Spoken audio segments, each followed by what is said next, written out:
What's good, people? It's about that time to randomly relate reverse rants, no hate. So, it's supposed to be official. July 29th, Errol Spence versus Spence Crawford. Now, this is a fight, of course, we can say long overdue. It's not the only one. There's many fights that we want to see that still haven't happened, if they're going to happen. With this fight, with any fight, you want to see a solid card. But with this fight, hopefully they can get a solid card, and the fighters themselves, get promoted, get more recognition than what they usually would get, which is just basically being on someone's undercard. I heard that Isaac Pitbull Cruz is supposed to be fighting someone. So I don't know if that's true or not, but if they can get him on there against a worthy opponent, and I really would like to see boxing go in a different direction. Boxing is the only major sport, the only major sport that the building is more than half empty for like the first 4 fights. They only care about certain names. You watch this Misfits Boxing, these YouTube guys, and the building is packed to full capacity with the exception of maybe people getting there late. Nobody's out front taking selfies and, rolling around just doing a bunch of nothing. So from the very beginning to the very end, the building is packed. MMA, you watch the UFC, Bellator, any of that, won championships. Nobody's out on the red carpet taking photos and doing, interviews. No. Okay, at least not the people that's, like paying, the paying customers that, maybe you might have some celebrities that may do something like that, but at the same time, it's like pretty much the building is filled up. And with boxing, look at the purse. That's the thing. Boxers make way more. When they really get these big paydays, they make way more than these guys in any of those other combat sports. But it's the same thing. So, it'll be a nice look to finally be able to watch a boxing event. And from the very first fight to the last, the building is already filled to the max because everybody's there. There's everybody on that card has a reason for people to want to see every fight. And that's, I hope that starts to happen for boxing. And I'm really thinking about that more because, Dan Rafael, he posted, the numbers for the Devin Haney and Lomachenko fight. Now, going into this fight, I never saw either one of them as a big star. But in terms of the fight itself, this is undisputed. So this is the fight at 135. Now, in terms of commercial success, we knew that Ryan Garcia and Tank Davis, we expected, let's put it that way, their numbers to be way higher, and it was. 150,000 is really low. And that just goes to show you that, like I said, neither guy between Haney or Loma is no big star. So when people are saying, but Loma has a whole country behind him, yeah, well, the people of his country are going to support him. But the point of him being a big star, no, he was never a big star. And neither is Devin Haney. Devin Haney's on the come up.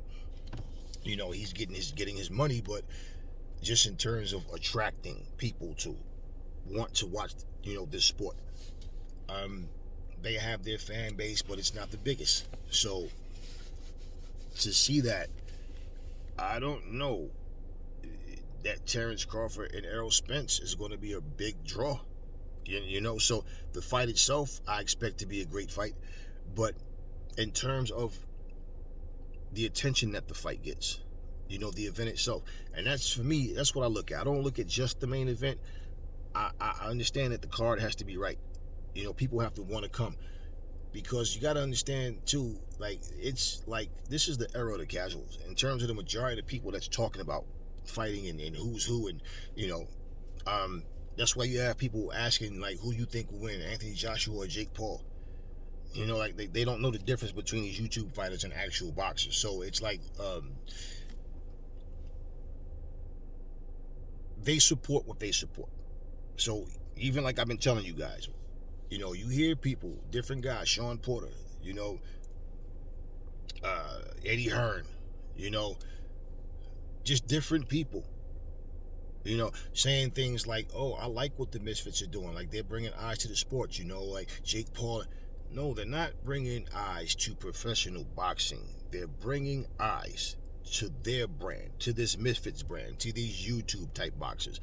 That's what they're bringing eyes to. These guys that that really like Jake Paul don't care anything, you know, about Jerron Boots Ennis. You know, that's not what this is. They have their own thing going. So you think like the powers that be in boxing and even just different fighters, like, you know, you check out competition. Let me see what they're doing in you know, one championship fighting. Let me see what they're doing over there in the UFC. What are they doing over there in Bellator? You know, what ideas can I come up with, you know, to make boxing better? And people don't, you know, I think it's like people don't like change. You know, that's one thing I know about old school promoters. They're just like old school trainers. They only know how to do things one way. So to them, social media, all that, they don't have interest in that. They have you know, probably some people that around it. Okay, I want you to do this or that. And it's like it's not that much of an effort, from what I see. You know, Devin Haney, he said he was, you know, what, you know, Top Rank was doing, you know, to promote the fight between him and Lomachenko. Look at the numbers though, and I always feel like they don't really go all out. And you know, you heard me say, like probably 3 or 4 videos ago, Devin Haney and Lomachenko fight, it did not get the hype that Ryan Garcia and Tank Davis fight got. So I'm not shocked about the numbers, you know. And to be honest with you, I wasn't thinking about what the numbers were going to be. In all honesty, I wasn't. You know, but eventually, I know after a big event, that's one of the things I check for. You know, but I wasn't thinking about that going into it. But because of their numbers being so low, you know, I'm saying, you know, it would be a much better look for boxing if Spence and Crawford could do, you know, like what Tank and Garcia did, or at least come close to it. But 150,000, you know, look, I don't know who's available to fight, you know, on that card for the 29th. But like I said, if they can have a stacked card, it does everything for boxing. And it looks much more impressive when people tune in and, you know, there's a packed house. That's going to get people attention from the very beginning. Like, whoa, everybody's there. It's the same thing. People order fights on pay-per-view, and while the first couple of guys are fighting, these guys are here making food. They're on the phone, half-ass watching, and you know, you know, on social media. So it's just one of these things. So I'm looking at the point of boxing itself, and you know, this is a fight, and you know that people, you know, I hear some weird opinions. You know, you don't know, the guy that hits the hardest might not be the one to get the knockout. But it's kind of funny. I'm hearing a lot of people saying that, you know, Errol Spence is not going to be able to take Terence Crawford's power. And hey, where are you getting that from? You know, he knocked out Sean Porter. He stopped Sean Porter. He stopped David Avanesian. Okay, I get you that he stopped Sean Porter when, you know, Errol Spence didn't stop him. He dropped him. You know, he edged the fight out. But that was then, and this is now. But I don't understand where this devastating power is coming from that they're talking about with Terence Crawford. I mean, yeah, Crawford is a solid fighter. He does have some power. He's not explosive. He's not devastating with it. He puts his shots together. It's nice. He's a technical guy. You know. Now, who you think is going to win, and who's you think is going to be able to impose their will? I mean, that's all good. You know, I just don't know where this stuff comes from. And then when I hear people saying Terence Crawford is not going to be able to stand up to Spence's pressure, you know, Spence is going to go through him, and I get the impression, okay, these are like fans of either guy that's just talking.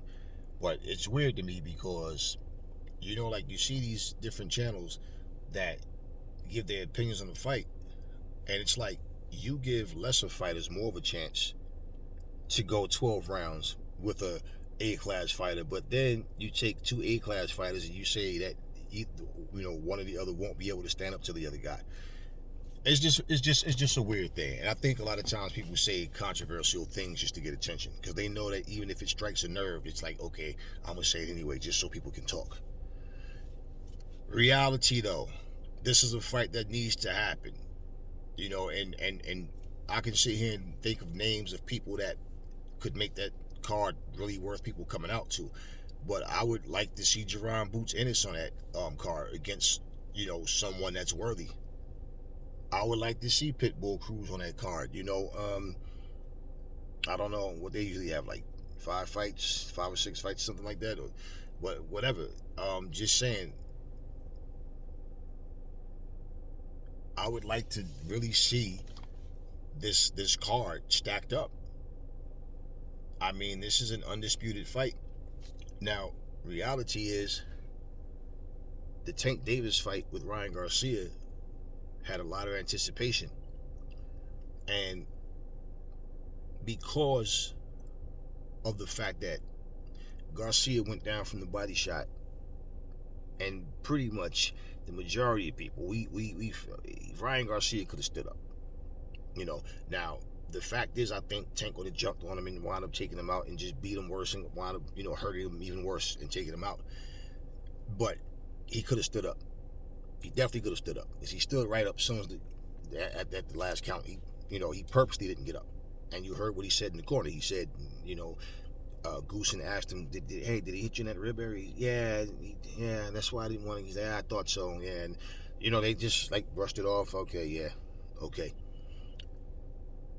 So because of that, there's people that, it's like, man, Ryan talked all that shit. So it's kind of like, they're like, it doesn't taint what Tank did. I just feel like, hey, things happen. Tank broke his will. It's a fight. It lasted as long as it lasted. But even though people got the fight, my point is people feel unsatisfied because it's like, man, Ryan, he could have kept going. He could at least tried. So now what happened with Devin Haney and Lomachenko? Controversial decision. Oh my God, Rob.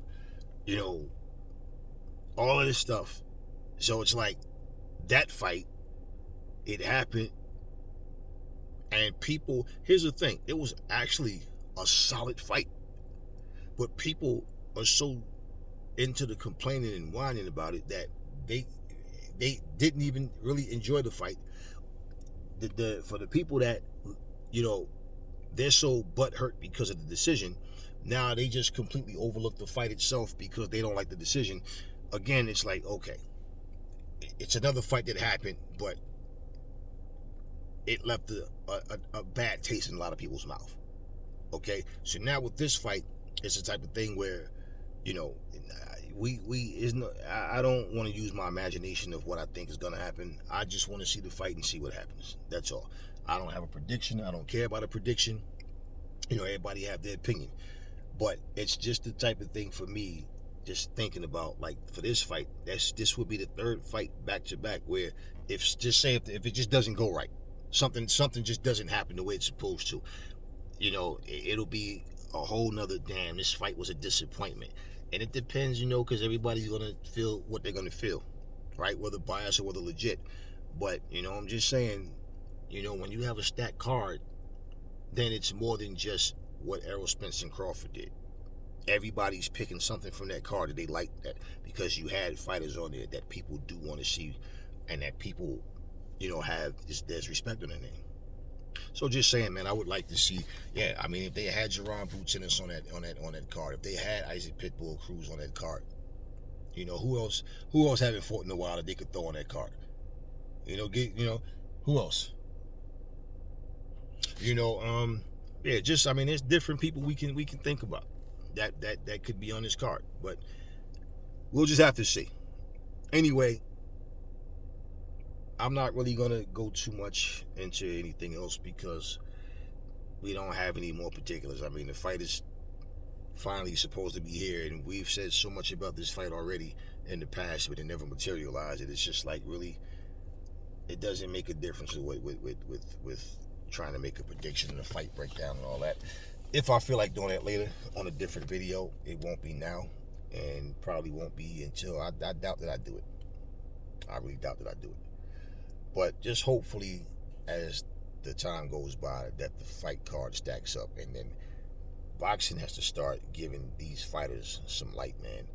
Because for these guys to be talented and go unnoticed because they're on the undercard, and they're just seen as an undercard guy or mid-card guy, it's just a in-service. It's a disservice to the fighters and to the boxers and to boxing itself, because this is why every fighter that you see, like you'll see a fighter for the first time, this guy's 30-0, and you don't know anyone that he beat.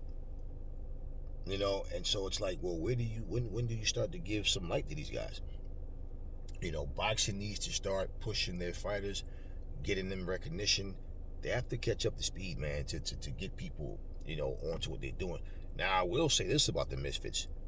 Their video packages be way more exciting than professional boxing. I mean, pro boxing have like All Access and stuff like that, shows like that, but I mean, they don't really do much for excitement. They don't really do anything at all to like really, get people really into this. And the fact that fighters, for whatever reason, they don't like to give each other credit. They always want to talk like, you're not on my level. I'm this, I'm that. And, this is the look.